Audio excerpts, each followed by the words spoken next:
Okay, Powers of X number 5. Forge! Wait, okay, I guess I'm going to start. Forge! I love Forge. He's actually in this issue. I was happy to see Forge. Um, One of the cool things about the whole House of X, Powers of X things has been like Xavier and his recruitment drive. You know, like how he goes around recruiting like all yeah, like he goes around recruiting like all these people, a lot of which were like his former adversaries and stuff. And you know, this time we see him go and get Forge. I love Forge. For those of you who don't know, Forge has this mutant ability to basically create anything he can think of, and I've always thought like that was super cool. I know he's kind of got like a cult following. You know, some people think he's not all that great, but I love Forge. Forge is one of my favorite X-Men characters. So anyway, yeah, I thought it was really cool that, and then you know we also get to see like all throughout the series we've been seeing like Xavier go and recruit Magneto, and we got to see him go and we get to go and see like him go and basically convince, quote unquote, convince Mr. Sinister to be his sleeper agent, and we got to see like him recruit Cypher to go to the world and create like a you know, speak with the planet and all that stuff. Well, with the island rather, and all that good stuff. And this time we get to see not only his recruitment of Forge, but also Emma Frost. We get to see like how him and Magneto went and recruited Emma Frost. So I thought that was cool. And then also we get a little bit of insight into the government of Krakoa. Essentially, they're gonna have like a council of 12 who's gonna make all the major decisions. In this issue, we get to see who 4 of the members are. We still don't know who the rest of the members of the council are, so it should be interesting seeing who gets those council seats. I thought it was interesting because, of course, Xavier is one of the ones that's on the council, but the other 3 are like former adversaries, which I thought was kind of interesting. It kind of makes you wonder like where we're going from here. But it's only 4 out of 12 seats, so we'll see what happens. Now, what are your thoughts? Well, I like the cover of Mr. Sinister being there. I thought that was a pretty cool cover. I thought that since he was on the cover, that it would be in the actual comic book issue.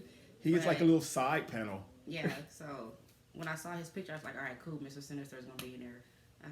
But that didn't happen. Anyway, there was a quote in the beginning of the book that Professor X said, they will think we are doing one thing, but the truth is we are doing something different. Something altogether different. And so in this issue, it gives you the background story of how, like, you know, Dion said that they recruited Emma Frost and talked about what their plans were as far as the mutant and how they wanted to be recognized as a, what do you call it, nation state, or what do you call it? Yeah, they wanted their sovereignty as a nation state to be recognized. They talked about how they were going to do that, and this is probably the first time I got a little bit iffy on Xavier's plan. Like the whole time I was like, yeah, but in this issue I got a little iffy when he started talking about the whole black, like they recruited Emma Frost and you know, and go Emma Frost because she negotiated, which you should do because the first offer that they give you is never their best, so go ahead and negotiate, ask for what you want. I think she relates to Emma Frost. Look, every time Emma Frost shows up, you're like, yeah, go Emma, girl power. They came to her, they asked for her help, and they offered her something, and she was like, no, that's not gonna work. Basically, I want double what you said, and I want 3 seats instead of 2 seats. Or did he offer? Yeah. Well, so, yeah. Magneto offered her. He said we're gonna give you a 20-year exclusive contract to produce the drug, and Emma looked at him and like, she was like, he was like, excuse me, and he said, like I was saying, 50 years. Exactly. Ask for what you want, okay? I thought that, that was pretty cool. Emma's just Emma. Emma's just being Emma. You know, man or woman, you know, speak up for what you want. And if you want something different, then, you know, closed mouth don't get fed. Yeah, so. And then Xavier also said, we got this council, and we're going to give you, like, 2 seats on the council. And she was like, I'm going to need 3. I'm going to need 3. Yeah, exactly. So, ask for what you want. That was cool. Yeah, so, you know, I like that part. Then they started talking about, you know, the reason why they recruited her, because they wanted her to basically be, like, the face of the front person of the company for, you know, doing all the nice business. And then they also talked about about how they were gonna get Sebastian Shaw. I don't know who that is, but they were gonna get Black King to do their Black Ops or Black, behind the scenes and stuff that you can't do, the not so pretty stuff, and talked about how for the nations that didn't want to recognize them, what they were gonna do. So that was the only point in the story this whole time that I was like, I was kind of like, yeah. But I do still understand, because in the world that we live in, even in our own government, there are things that you can do. You have the face of your company, the person that's the PR, the nice looking one that's gonna be all, say things politically correct and all that stuff, and then you have the behind the scenes person. Everybody, every group needs one, or company, just like you got one in the family. Like, look, we're going to try to do it the easy way. Your Black Ops person who's going to basically get the job done. Yeah, just like just like our army or our special ops or whatever, there are things that you need to do behind the scenes that the public don't need to know about to get stuff done. So then I kind of thought about it like that. I was like, all right, okay, I can understand that, because sometimes you can't always just, You are just giving passes today, boy. What? I'm not giving. What are you talking about? Giving passes? Well, it was kind of shady, but we're gonna let that go. I understand. No, I'm not gonna lie. I was like, okay, that seemed a little shady to me, but I understand why he's doing it, and it just made me think about the real world and how we operate. And the reality is that you do need the people on your team that can be the front person, the face of your company, the person that's like I said, politically correct, or try to do things the right way. Try to, you always want to do you always want to put your best foot forward. But we all know that there are situations where sometimes you just need to get about it. And you have that person for that. So I was like, okay, I guess I can kind of understand. So eloquent. Hey, but that's the reality. So I'm like, okay, yeah. I guess I can understand them doing that. So, and like I said, go shady. I like like he said, they how they showed that they recruited, Emma Frost, and I thought it was a cool issue. Yeah, that also brings up something though that I did notice. Magneto made a statement there that kind of gave a hint of a more nefarious purpose. He actually said, yeah, we need to get Shaw so that, for the nations that didn't want to cooperate with them, so that they can get their mutants out and get their drug in. So it makes you think, okay, what's so important about them getting their drugs into these other countries? It makes you think that maybe there's something more to it that they're not really saying. So that kind of made the little spider sense go off a little bit and made me think, what's really going on here? But all this time you thought they did nothing shady or wrong, huh? But that's cool. That's fine. No, that's just the first time I was like, I had a second. I was like, no. Well, the last time you were talking about Storm being a cult leader, that was a little you had an issue with that too. Yeah. But so we get to see how Magneto. We get to see how Professor X has Cerebro. Have Forge make Cerebro be able to back up. Yeah. The consciousness, whatever, so they explained that. So I thought that was pretty cool as well. They use alien technology. Yeah. And then Professor X actually rebooted himself.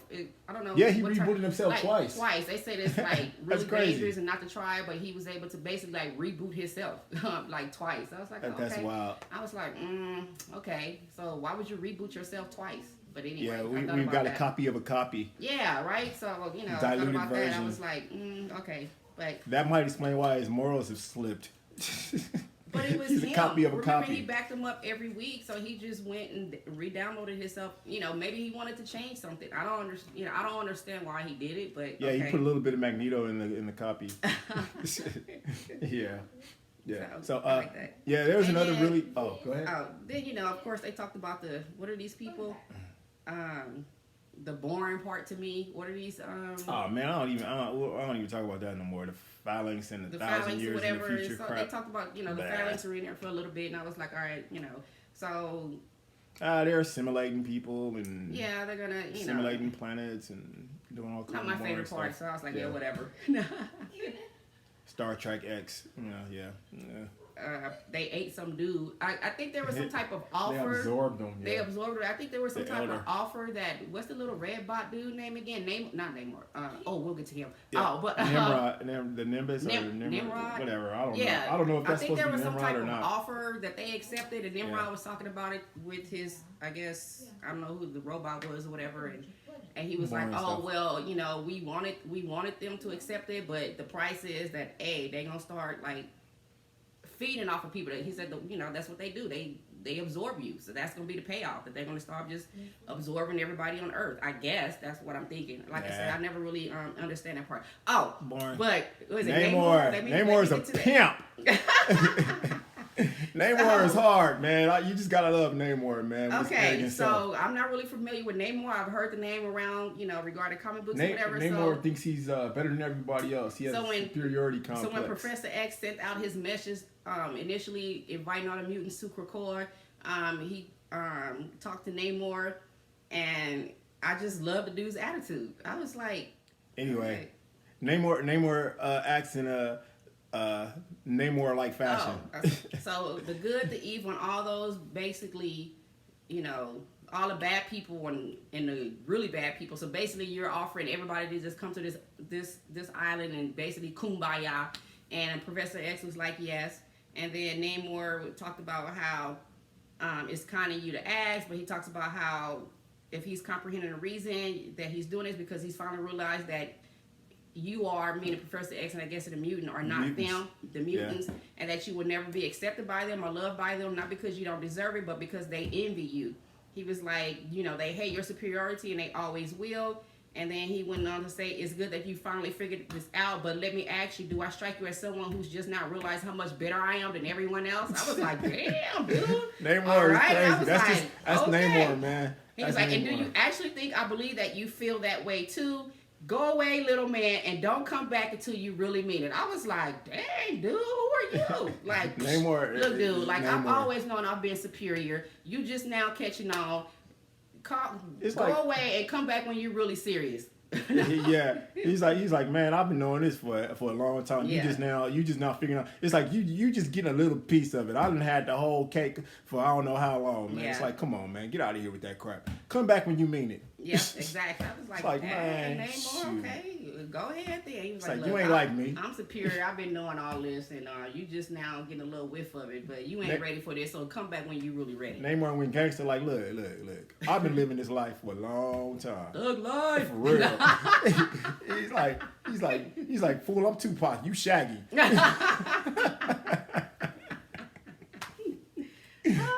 Anyway, no offense to Shaggy. And then I do like the quote at the end. It says, when you see me again, understand what that means. And that was by Namor. I was like, all right, Namor.